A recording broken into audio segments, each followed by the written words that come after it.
Bonjour, dans ce nouvel épisode de la 3e saison de Real Economy, nous étudions la question très controversée de l'union budgétaire et fiscale de l'Europe. Qu'est-ce que cela signifie? Quels sont les objectifs?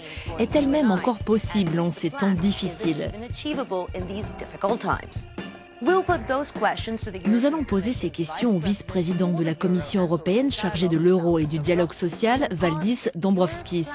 Nous lui demanderons sa réaction face à une Europe de plus en plus divisée au niveau économique, au niveau de l'immigration ou encore au niveau du Brexit.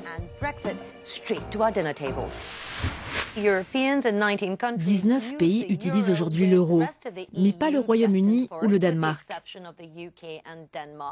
Un quart des réserves mondiales de change sont en euros et 60 pays ou territoires utilisent l'euro dans leur monnaie de réserve. Il devient donc impératif pour nous de comprendre l'union budgétaire et fiscale.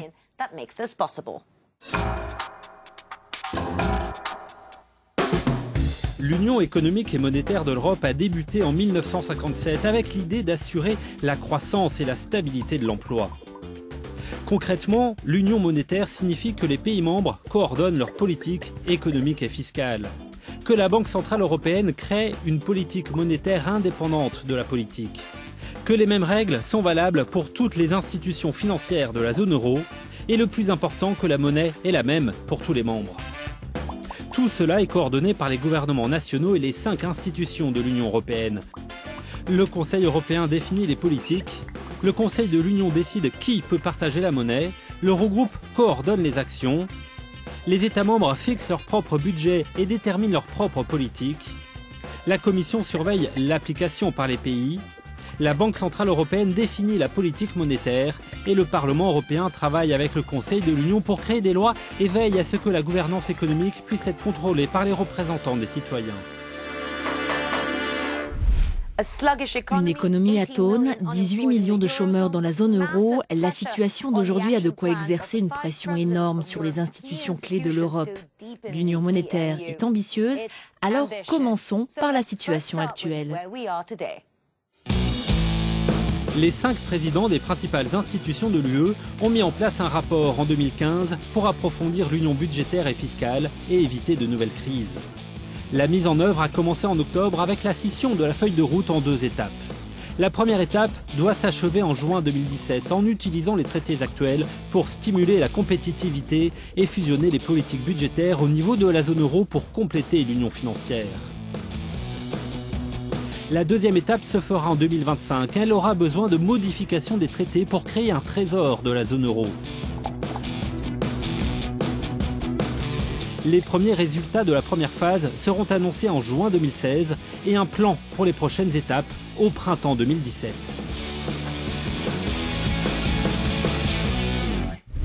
C'est avec plaisir que j'accueille Valdis Dombrovskis. Il est en charge de l'euro et du dialogue social.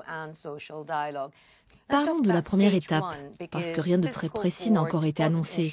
Sur le plan financier, sur l'assurance dépôt ou sur la représentation au FMI. Eh bien, je voudrais apporter une correction.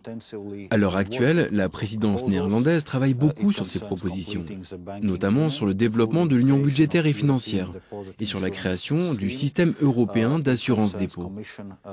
Elle travaille aussi sur la proposition de la Commission de créer un Conseil fiscal européen. Ce travail est en cours.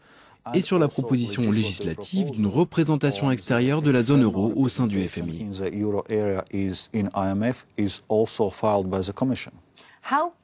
Sommes-nous proches de la réalisation de l'un de ces travaux, car 2017 n'est pas si loin? Exactement. Le calendrier est plutôt ambitieux. Aussi, le dernier Conseil européen de décembre a chargé les ministres des Finances de travailler rapidement sur ce sujet et de rendre un rapport au Conseil en juin de cette année. Si nécessaire, ils sont prêts à modifier nos propositions en vue de parvenir à un consensus sur ces questions.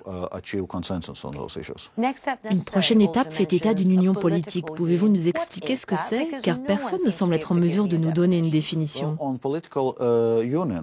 Eh bien, une union politique, cela signifie renforcer la légitimité démocratique de nos prises de décision, en ce qui concerne les politiques économiques et budgétaires. C'est un élément qui a été discuté et souvent critiqué. Est-ce que cela signifie une perte de souveraineté? Une implication plus forte des parlements nationaux signifie réellement une plus grande souveraineté. Cela veut dire également des prises de décision plus fréquentes et surtout un partage de souveraineté. Nous aurons besoin de trouver le bon équilibre entre le partage de la souveraineté et le partage des risques. À ce sujet, il est temps de réfléchir sérieusement. Nos économies divergentes, le statu quo, le chômage peuvent rendre les plus démunis encore plus sceptiques. Les débats autour du Brexit ou de l'immigration proviennent de cela. Guillaume Desjardins analyse les risques que nous connaissons aujourd'hui.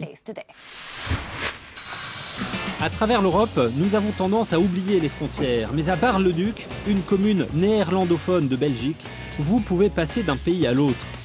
Et selon le côté du village où vous vivez, la souveraineté devient un facteur clé dans la vie quotidienne. Il existe entre certains pays de la zone euro, comme ici la Belgique et juste là les Pays-Bas, des différences parfois considérables. Et le défi, c'est de les mettre tous d'accord. Il y a encore du travail pour réaliser l'union bancaire. Il y a beaucoup à faire en termes de cohérence, de supervision et une délimitation claire entre qui fait quoi. Je pense que l'union politique demande encore des efforts. La danse est encore complexe, car trouver un équilibre entre les objectifs de chaque État membre de la zone euro est la seule possibilité de consensus. Les pays ne veulent pas sacrifier leur souveraineté. Les dirigeants politiques veulent maintenir leur degré de liberté et les parlements nationaux ne veulent pas déléguer leur pouvoir au Parlement européen. Et c'est là les nouveaux défis. Certains sont en dehors de la compétence des traités actuels. Pour approfondir l'union économique et financière, il va falloir s'attaquer à 4 piliers. Le pilier fiscal, le pilier financier, le pilier économique et enfin le pilier politique. Mais tous ne vont pas devoir faire face aux mêmes obstacles. Il y a un problème particulier avec la construction européenne. Beaucoup de gens disent « on vous propose cette construction parce que cette année c'est la meilleure pour nous ». Et ils ne pensent pas aux 20, 30, peut-être 50 autres années où cette construction pourra servir à d'autres fins. Sur la politique budgétaire, aucun progrès réel n'a été fait. Et sur l'union politique, il suffit de regarder la crise actuelle pour voir à quel point les gens sont éloignés. Je pense donc qu'à l'extérieur de la zone financière, il est très difficile de faire des progrès. Réaliser un accord est toujours compliqué. Le premier obstacle est de le faire signer au niveau national avec un référendum ou un vote parlementaire. Ensuite, il y a un autre obstacle, les règles complexes au niveau européen pour le rendre juridiquement contraignant, ce qui signifie parfois une modification des traités. Une révision des traités, ça se fait avec une approbation par l'ensemble des États membres et la nécessité potentielle, dans un certain nombre d'États membres, d'avoir des référendums. Et donc ça, c'est extrêmement problématique. Un autre problème européen actuel, même l'économie, pourrait créer un ralentissement sur le chemin d'une union budgétaire et fiscale. La route va être difficile pour les prochaines échéances de l'union budgétaire. Le premier test citoyen sur l'attachement à l'Europe aura lieu en juin avec le référendum au Royaume-Uni. L'horloge ne cesse de tourner. Nous sommes toujours avec le vice-président Valdis Dombrovskis. Est-ce que vous entendez les critiques, par exemple le manque de force du comité des affaires fiscales ou que le réseau européen de la concurrence n'a plus de sens à 28 ? Il s'agit d'institutions consultatives qui surveillent la performance financière des États membres, leur compétitivité, et pour conseiller les gouvernements. Il s'agit d'aider les gouvernements à prendre leurs décisions et les parlements à légiférer.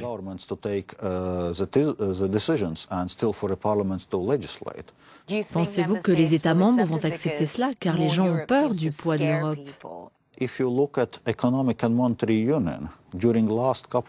Si vous regardez l'union économique et monétaire depuis 2 ans, beaucoup de choses ont déjà été faites.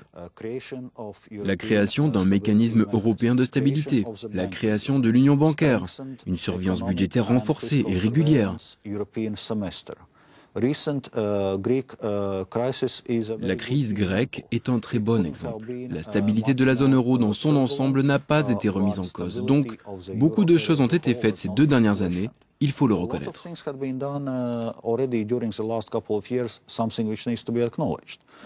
Les divergences de nos économies sont en train de créer un mur qui empêche le renforcement de l'Union. Comment peut-on régler cela ? Malheureusement, depuis la crise financière et économique, ce processus est au point mort. Et cela empêche l'achèvement de l'union économique et monétaire. Est-ce que l'on pourrait envisager un jour la réalisation des transferts fiscaux ? Nous avons déjà des budgets et certains pays qui réalisent les transferts fiscaux entre eux. Mais le rapport fait par 5 chefs d'État mentionne explicitement qu'ils ne soient pas destinés à devenir un mécanisme permanent.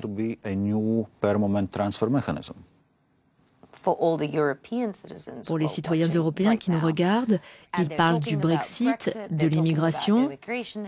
Comment pouvez-vous les convaincre de poursuivre la construction européenne ?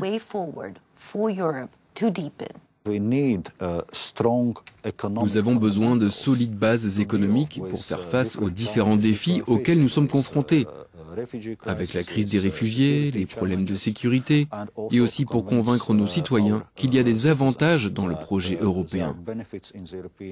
Nous sommes mieux ensemble, et les gens commencent à voir les signes tangibles d'une reprise économique. Les Britanniques peuvent-ils vous suivre ? En termes économiques, le Royaume-Uni et l'UE s'en sortent mieux ensemble. C'est dans l'intérêt du Royaume-Uni de rester dans l'UE. Merci beaucoup pour ce débat important à un moment où les réponses sont rares. Et merci d'avoir embarqué avec nous dans Real Economy. Goodbye.